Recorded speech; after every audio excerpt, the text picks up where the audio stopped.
नमस्कार। लोक संगीत के हमारे इस कार्यक्रम में आप सभी का बहुत बहुत स्वागत है। मैं हूं आपके साथ योगिता सिंह। लोक संगीत को अगर आप वट वृक्ष के साथ कंपेयर करेंगे ना, बराबरी करेंगे, तो आपको बहुत हद तक उनमें बहुत सारी सामान्यताएं मिलेंगी। जैसे जो वृक्ष होता है वट का, बहुत गहरी जड़ें होती हैं। लोकगीत भी तो वही है, बहुत गहरी जड़ें हैं, नव पल्लव निकलते हैं वृक्ष में। ठीक वैसे ही लोक संगीत में भी नव पल्लव निकलते हैं, नई नई बातें होती हैं, नई नई जानकारियां होती हैं। लेकिन जो पारखी नजर होती है, सिर्फ वही इसे समझ सकती है। संगीत की समझ यूं तो हम सब में होती है थोड़ी बहुत, लेकिन लोक संगीत वो हम सब के रग रग में बसा हुआ है। उसे समझने की कोई खास टेक्निक की जरूरत नहीं होती। यकीन मानिए, इसमें शास्त्रीय संगीत की बहुत सारी चीजें नहीं मिली होती। कोई जरूरी नहीं है कि किसी रूल और रेगुलेशन पर आपके लोकगीत चल रहे हों। लोकगीत सिर्फ लोक को समर्पित, लोक द्वारा रचित कुछ चीजें होती हैं। आपके मन में जो इच्छाएं हैं, जो आप दुनिया को समर्पित करना चाहते हैं, लोक को समर्पित करना चाहते हैं, वही तो आप करते हैं लोकगीत में और लोक संगीत में। हमारी ये कोशिश है कि आपको भी हम उसी जड़ तक लेके चलें, जोड़ें, और आप में से कुछ ऐसे नव पल्लव निकले, कुछ नई पत्तियां निकले, जो इस समस्त जगत के लिए एक अच्छी मिसाल कायम कर सकें। हमारे साथ मंगला जी हैं, जो कि लगातार हमें लोक गीतों के बारे में बहुत सारी जानकारियां दे रही हैं और गा करके ना ये पूरे माहौल को खूबसूरत बना दे रही हैं। देखिए, हमारे यहाँ हर एक कदम पर हम एक गीत बना देते हैं जी। जब बच्चा स्कूल जाने लगता है, पढ़ाई करने लगता है, तो क्यों नहीं गीत बनाया जाता? जी, हुआ करते थे पहले। ऐसा भी नहीं, जब बच्चा, ये हमारे जो अलग अलग वर्ण है ना, हाँ। ऐसे ब्राह्मण हैं, तो इसमें जैसे होता क्या था, शिक्षा लेने जाते थे, तो उस समय भी वो लोग कुछ ना कुछ मंत्रोच्चारण द्वारा अपना गीत वगैरह कुछ गाया करते थे। हाँ। लेकिन वो बहुत पुरानी बातें हैं, अभी कहाँ ये सब, तो सारी चीजें विलुप्त सी हो गई हैं। लेकिन मुझे लगता है कि गुरुकुल में जब बच्चा जाता है, तो वहाँ पे जिस तरह से वो लोग श्लोक के द्वारा बच्चों को पढ़ाते हैं, कहीं ना कहीं वही चीज, गाने गीत का कोई, अभी हम यहाँ बात कर रहे हैं लोक संगीत की, तो यहाँ तो मैं समझ गई। मतलब जब हम गुरुकुल बच्चे को भेजते हैं, तो उसके लिए कोई लोक संगीत नहीं बनाया गया, उसको कहा गया वहां जाके आप पढ़िए। हाँ। कर्ण वेदन में अक्सर जो मुझे लगता है कि हर किसी का एक तो कान छेद नहीं किया जाता रहा है, और आजकल के संदर्भ में देखें तो मुझे लगता ही नहीं है कि बहुत ज्यादा लोग कान छेद करवाते हैं, जबकि पहले बच्चों को जरूर करवाया जाता था, चाहे लड़का हो चाहे लड़की हो। अब तो स्टाइल स्टेटमेंट के चलते हो सकता है कुछ लड़के करवा लें, लेकिन नहीं तो नहीं करवाते हैं। देखिए, कर्ण वेदन में तो मुझे लगता नहीं कि कोई हम गीत वगैरह गाते हैं, लेकिन चूंकि जब हम मुंडन की बात कर रहे थे, आपने देवी गीत गाया, क्या उसके अलावा भी कोई गीत होते हैं? जी बिल्कुल। जैसे ही वो दरबार में पहुंचते हैं और नाव के सामने बैठते हैं, सामना होता है, तो वहाँ नाव की हट शुरू हो जाती है।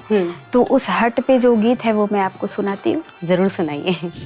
हाँ, झगड़े नौआ मुंडन के बेरिया, हाँ झगड़े नौआ मुंडन के बेरिया, नाज भरी डलिया ना छुई हो हाथ से, नाज भरी डलिया ना छुई हो हाथ से, ना लो एक रुपैया, हाँ झगड़े नौआ मुंडन के बेरिया, हाँ झगड़े नौआ मुंडन के बेरिया।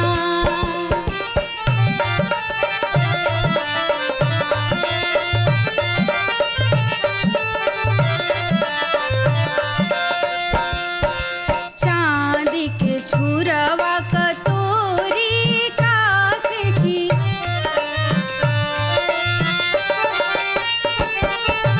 चांदी के छुरवा कटोरी कांस की, तिहिया डार रुपैया, हाँ झगड़े नौआ मुंडन के बेरिया, हाँ झगड़े नौआ मुंडन के बेरिया।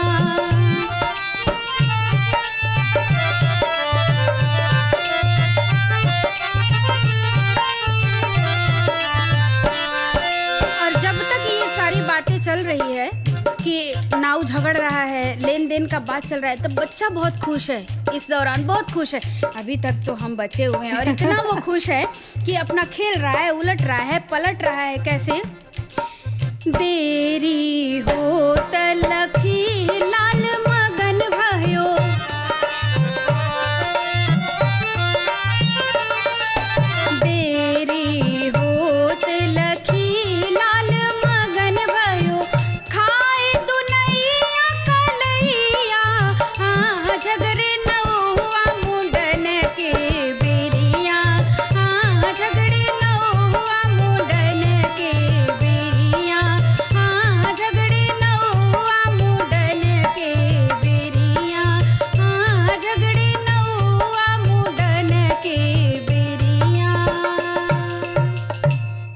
देखिए ना कितना बेहतरीन आपने गाकर सुनाया। और इस मुंडन संस्कार में जो मुंडन करने वाले नाई हैं उनकी एक अलग ही बात है, एक अलग ही टशन में है वो, और जो बच्चा है वो अलग खुश हुए जा रहा है कि शायद उसका मुंडन जब तक इनका वार्तालाप चलेगा तब तक वो टला रहेगा, लेकिन कब तक बचेगा बेचारा, तब बचेगा। चलिए, मुंडन संस्कार बहुत अहम संस्कार हम लोग मानते हैं और मेरे ख्याल से क्या लड़का क्या लड़की हर एक का मुंडन अपने अपने श्रद्धा अनुसार और अपनी हैसियत के अनुसार जरूर किया जाता है और इसे आगे भी मुझे लगता है कि ताउम्र ये चलता रहेगा, हर जनरेशन में ये मुंडन संस्कार होता रहेगा। थोड़ा बहुत बदलाव होगा लेकिन ऐसा भी नहीं होगा कि इस तरह के लोकगीतों से हम बचे रह जाएंगे। बिल्कुल, बिल्कुल। ये सुनने को हमें मिल ही जाएगा और आप तो हैं ही हमें सुनाने के लिए। अच्छा, एक बात मुझे ये बताइएगा, मैं आपसे और संस्कारों पर बात करूंगी, लेकिन आपने क्या किसी और को भी अपने साथ साथ शिक्षा दीक्षा देनी शुरू कर दी है ताकि ये जो कला आपके पास है वो उसको भी मिलती रहे? बिल्कुल।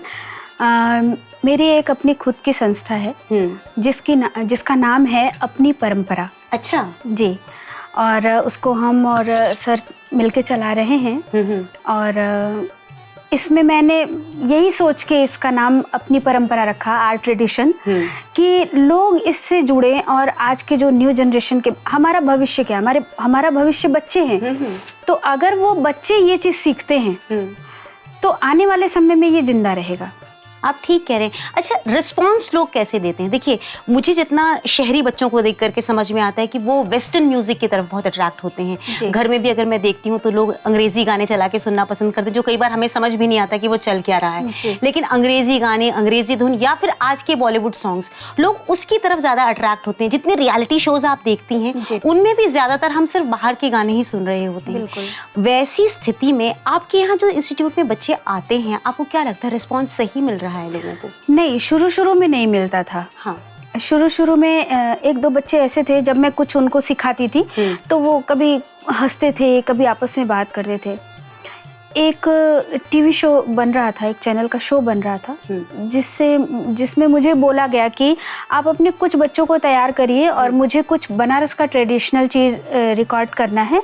और उसमें बहुत सारी चीज़ें थी, चैती था, कजरी था, निर्गुण था, बहुत सारी चीज़ें थी।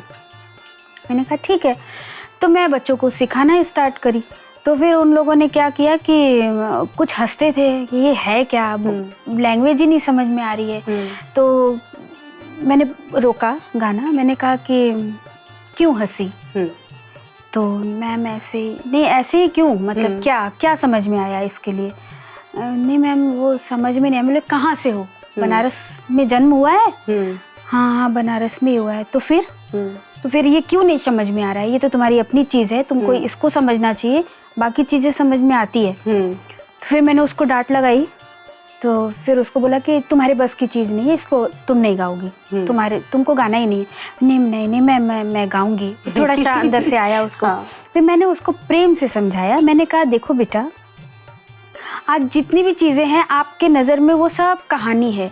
आप दादी नानी से कहानियाँ सुनते हैं, अकबर हुआ करते थे, बिरबल हुआ करते थे, ये लोग थे, एक समय था ये लोग थे, आज नहीं है। इनकी कहानियाँ आप सिर्फ सुनते हैं। रेड फोर्ट आप देखने जाते हैं, उसमें बहुत सारे राजा महाराजा रहते थे, तो आप आज उसकी टिकट देते हैं और फिर उसको देखने जाते हैं। ठीक बात। ऐसे ही एक समय आएगा, अगर आपको सोहर ढूंढना है, लाचारी ढूंढना है, या कोई चीज़ भी ढूंढनी है, जनेऊ से रिलेटेड गाने ढूंढने, मुंडन गीत ढूंढना है, तो आप या तो गूगल पे करेंगे, यूट्यूब पे डालेंगे और मिला तो मिला, नहीं तो फिर ठीक बात, वैसे ही गायब है। तो फिर उसको ये बात समझ में आई और उसके बाद उस बच्ची ने जो भी ट्रेडिशनल गाने गाए आज भी गाती है, सीखती है, तो वो सबसे अच्छा गाई। बहुत बेहतर। मतलब मोटिवेशन के लिए बच्चों को असल में मुझे लगता है कि थोड़ा स्ट्रिक्टली सिखाना पड़ता है, उसके बाद ही वो मोटिवेट होते हैं। देखिए, जो बात हमारी जनरेशन की अगर मैं करूं तो हमारी जनरेशन भी इस मामले में बहुत गरीब मैं अपने आप को मानूंगी, क्योंकि हम लोग इस चीज़ को वाकई आगे नहीं बढ़ा पा रहे हैं। हमारी माँ ने जो किया, दादी नानी ने जो किया, वो कहीं ना कहीं हमसे छूटता जा रहा है। और अगर आप जैसा जरिया हमारे पास मौजूद रहेगा तो मुझे लगता है कि हम संस्कारों के दामन को नहीं छोड़ेंगे। और सौभाग्य है हमारा और हमारे जितने दर्शक हैं जो आपको देख रहे हैं, सुन रहे हैं, उन्हें भी एहसास होगा कि जो हमारे लोकगीत हैं वो हमारे लिए कितने ज़्यादा अहम हैं, क्या अहमियत है उनकी। मैं भी आज बहुत खुश हूँ कि मुझे अपने मन की बात, अपने दिल की बात आज रखने के लिए सबके सामने ये मौका मिला। मैं भी इस चीज़ से बहुत ज़्यादा खुश हूँ। हम चाहते हैं कि इस खुशी को हम दुगनी कर दें। ऐसा करते हैं कि यज्ञोपवीत संस्कार की बात करते हैं, जो जनेऊ संस्कार होता है। मुझे लगता है जनेऊ पर जरूर गीत होते होंगे। बिल्कुल बिल्कुल, है ना, क्योंकि हम मानते हैं कि जनेऊ में जो 3 धागे होते हैं वो ब्रह्मा विष्णु और महेश के 3 धागे होते हैं। तो इसके लिए ना बहुत बड़े फंक्शन किए जाते हैं। बहुत बड़े जनेऊ किसी शादी से कम नहीं। ठीक कह रही हैं आप। बिल्कुल, इसको बहुत बड़े तरीके से लोग करते हैं। और जनेऊ संस्कार ऐसा संस्कार है कि जिसमें सब कुछ विवाह की तरह, मतलब 1 सप्ताह पहले से ही सब कुछ शुरू हो जाता है। सारे उसमें शुरू हो जाते हैं, हल्दी लगाना, दूब लगाना। अच्छा, ये तो शादी में किया जाता है ना? हाँ, फिर भी उसमें भी होता है। अच्छा, हाँ, उसमें भी लोग अपने रिलेटिव को निमंत्रण देते हैं आने का, बहुत बड़ा भोज रखते हैं। मतलब खर्चा बिल्कुल शादी की तरह किया जाता है। बिल्कुल। अरे वाह। तो और वैसे जनेऊ हर लोगों में होता भी नहीं है, ये सिर्फ ब्राह्मण क्षत्रिय का संस्कार है। हाँ। ब्राह्मण का संस्कार है। हाँ, जैसे आपने कहा कि जनेऊ पहले होता है, और हमारे यहाँ, मैं क्षत्रिय हूँ तो हमारे यहाँ विवाह के दौरान जो है ना, हाँ, वो जनेऊ पहनाया जाता है। हाँ, तो कुछ लोग क्या होता है कि इतना बड़ा फंक्शन एक हर किसी के बस की बात नहीं है कि वो 2 बार करे, एक बार शादी करे फिर एक बार जनेऊ करे। अच्छा। तो बहुत सारे लोग ऐसे करते हैं कि शादी से पहले ही, शादी के फंक्शन में ही जनेऊ को उसी में निपटा देते हैं। चलिए, लेकिन लोकगीत हम नहीं चाहते कि शादी के फंक्शन में निपट जाए, पहले सुन लेते हैं। बिल्कुल बिल्कुल बिल्कुल जी, सुनाइए। किन्नर सभा बीच हरियर दूब, ताही तर कवन बाबा बाटेले जनेऊ। किन्नर सभा बीच हरियर दूब, ताही तर कवन बाबा बाटेले जनेऊ।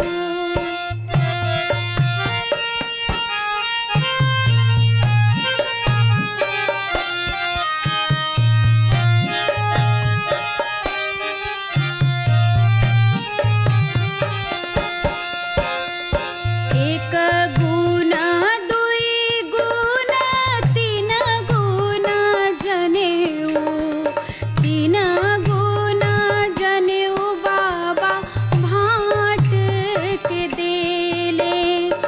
एक गुण दुई गुण तीन गुण जनेऊ, 3 गुण जनेऊ बाबा भाट के देले।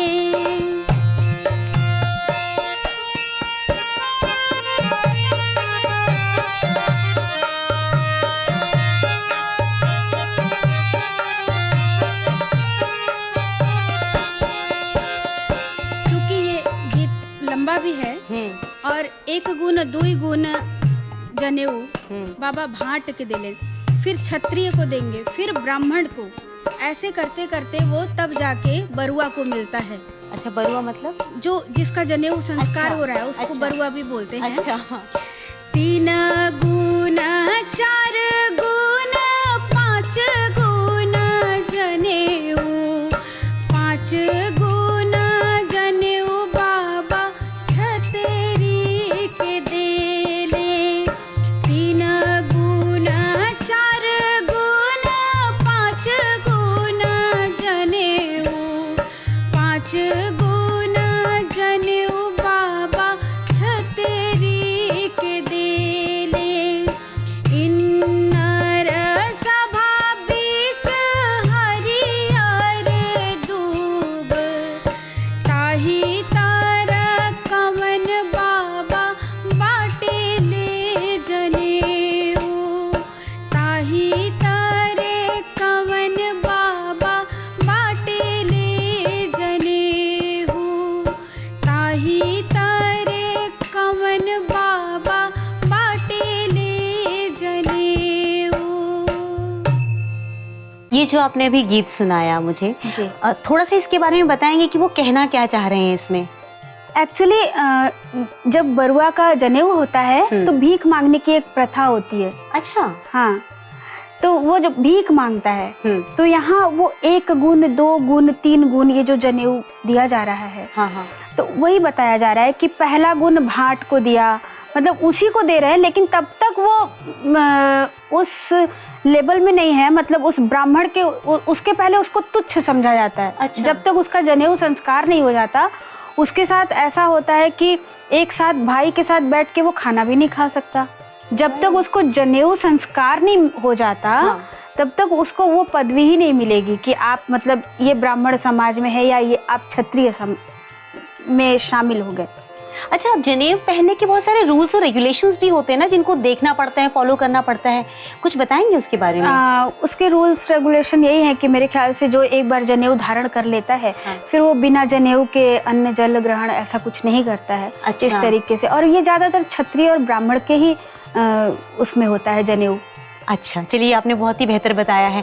देखिए ना, हम जनेऊ पहना देते हैं बच्चे को हम गुरुकुल भेज देते हैं पढ़ने के लिए। वहाँ पे वो वेदों से उसका जो है संबंध शुरू हो जाता है, वेद पढ़ना शुरू करते हैं। फिर एक बार उनका फिर से मुंडन किया जाता है, क्योंकि कहा जाता है कि जब बाल होते हैं तो बच्चे का पढ़ाई में मन नहीं लगता है, बच्चे बालों से खेलते हैं या उनका कॉन्सेंट्रेशन लूज हो जाता है। तो हमारे एक संस्कार ये भी है कि जब पढ़ाई कर रहा होता है उस दौरान एक बार फिर से उसके केश को हटा दिया जाता है ना। बिल्कुल, बिल्कुल। उसको करने के बाद उसका एक होता है संस्कार कि वो जब घर की तरफ वापस आता है, अब पढ़ाई लिखाई शिक्षा दीक्षा सब समाप्त हो चुकी है, अब आप घर को वापस जा रहे हैं, अब आपको बांधा जाएगा विवाह में, है ना। तो जब विवाह संस्कार की तरफ बच्चा जाता है, विवाह संस्कार में हम लोग जरूर जाएंगे, लेकिन ये जनेऊ अभी जैसे अब मैंने आपको जनेऊ हाँ। संस्कार सुनाया, हाँ। फिर अभी इसमें क्या है कि अब ये जनेऊ होने के बाद बहुत बड़ा फंक्शन होने वाला है। अच्छा, बहुत बड़ा फंक्शन होगा, रात में सब भोज होगा कि इस बच्चे का आज जनेऊ संस्कार हुआ, भोज हुआ। तो इसके लिए हम लोग जो न्योता जाता है, हाँ। नंद को, सबको, ये सबको, तो पहले क्या होता था कि लोग बैठे बैठे आपस में भी बात करते थे कि ये सुगना है और सुगना आया है, काश मेरा ये संदेशा मेरे ननद तक पहुंचाता कि मेरे घर पे आज जनेऊ है, बरुआ है, तो ये संदेश दे के आता वो मेरी नंद को। तो ऐसा ही एक भाव है अच्छा, इस गीत में, जनेऊ ही गीत है। अरे सुनाइए ना फिर। तो बिल्कुल बिल्कुल आपके बीच में।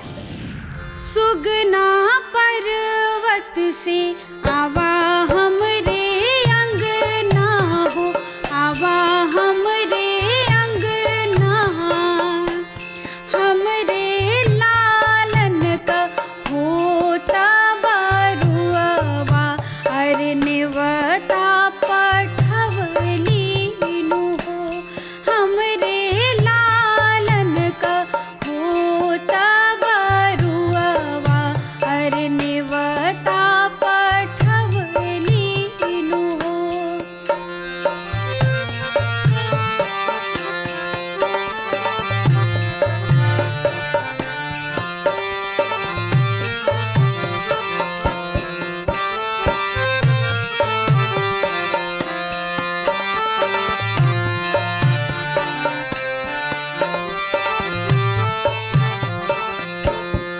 ये जो बात है वो भाभी कह रही है कि मेरे नंद तक ये संदेशा जाए, सुगना लेके जाए। कैसे? जब तू